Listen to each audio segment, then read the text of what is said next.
ಸ್ನೇಹಿತರೆ ನಮಸ್ಕಾರ. ಈ ದಿನ ನಾವು ಸಾಮಾನ್ಯ ಜ್ಞಾನಕ್ಕೆ ಸಂಬಂಧಪಟ್ಟಂತ ಅತ್ಯಂತ ಪ್ರಮುಖವಾದಂಥ ಪ್ರಶ್ನೆಗಳ ಕುರಿತಾಗಿ ನೋಡಿಕೊಳ್ಳೋಣ. ಇಲ್ಲಿ ಮೊದಲನೇದಾಗಿ, ಇತ್ತೀಚೆಗೆ ಯಾವ ರಾಷ್ಟ್ರವು ಸಾಮಾಜಿಕ ಜಾಲತಾಣ ಬಳಕೆಗೆ ವಯೋಮಿತಿಯನ್ನು ನಿಗದಿಪಡಿಸಿದೆ? ಪ್ರಶ್ನೆ ಏನಪ್ಪಾ ಅಂತಂದ್ರೆ, ಇತ್ತೀಚೆಗೆ ಯಾವ ರಾಷ್ಟ್ರವು ಸಾಮಾಜಿಕ ಜಾಲತಾಣ ಬಳಕೆಗೆ ವಯೋಮಿತಿಯನ್ನು ನಿಗದಿಪಡಿಸಿದೆ? ಆಯ್ಕೆಗಳು ಅಮೆರಿಕ, ಆಸ್ಟ್ರೇಲಿಯಾ, ಭಾರತ, ಚೀನಾ. ಸ್ನೇಹಿತರೆ, ಸರಿಯಾದಂತ ಆಯ್ಕೆ ನೋಡುವುದಾದ್ರೆ ಇಲ್ಲಿ ಆಸ್ಟ್ರೇಲಿಯಾ.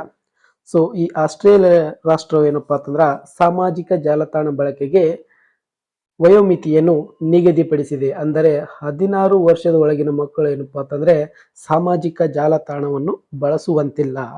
ಆಯ್ಕೆ ಬಿ ಸರಿಯಾದಂತ ಉತ್ತರ ಆಗಿದೆ. ಅದೇ ರೀತಿ ಮುಂದಿನ ಪ್ರಶ್ನೆ ನೋಡೋಣ. ಇಲ್ಲಿ ಮುಂದಿನ ಪ್ರಶ್ನೆ, ಅಂತಾರಾಷ್ಟ್ರೀಯ ಅಭಿಧಮ್ಮ ದಿವಸ ಯಾವ ದಿನ ಆಚರಿಸುತ್ತಾರೆ? ಪ್ರಶ್ನೆ ಏನಪ್ಪಾ ಅಂತಂದ್ರೆ, ಅಂತಾರಾಷ್ಟ್ರೀಯ ಅಭಿಧಮ್ಮ ದಿವಸ ಯಾವ ದಿನ ಆಚರಿಸುತ್ತಾರೆ? ಆಯ್ಕೆಗಳು ಅಕ್ಟೋಬರ್ 2, ಸೆಪ್ಟೆಂಬರ್ 10, ಜುಲೈ 11, ಅಕ್ಟೋಬರ್ 17ರಂದು.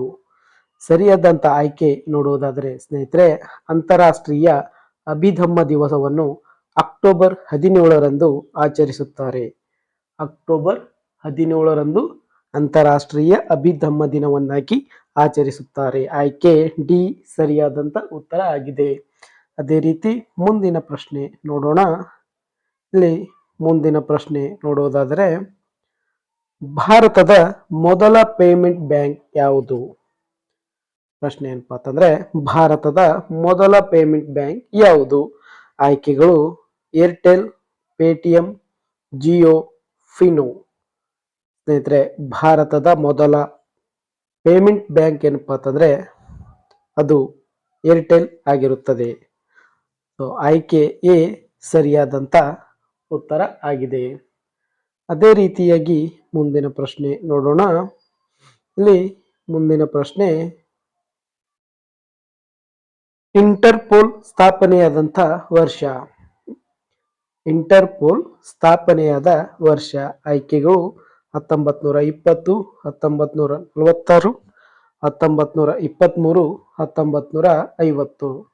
ಸ್ನೇಹಿತರೆ, ಈ ಇಂಟರ್ಪೋಲ್ ಏನಪ್ಪಾ ಅಂತಂದ್ರ ಪೊಲೀಸ್ ರೀತಿಯಲ್ಲಿ, ಅಂತಾರಾಷ್ಟ್ರೀಯ ಪೊಲೀಸ್ ರೀತಿಯಲ್ಲಿ ಕಾರ್ಯನಿರ್ವಹಿಸುತ್ತಿದ್ದು ಇದನ್ನು 1923ರಲ್ಲಿ ಸ್ಥಾಪಿಸಲಾಗಿದೆ. ಆಯ್ಕೆ ಸಿ ಸರಿಯಾದಂತ ಉತ್ತರ ಆಗಿರುತ್ತದೆ.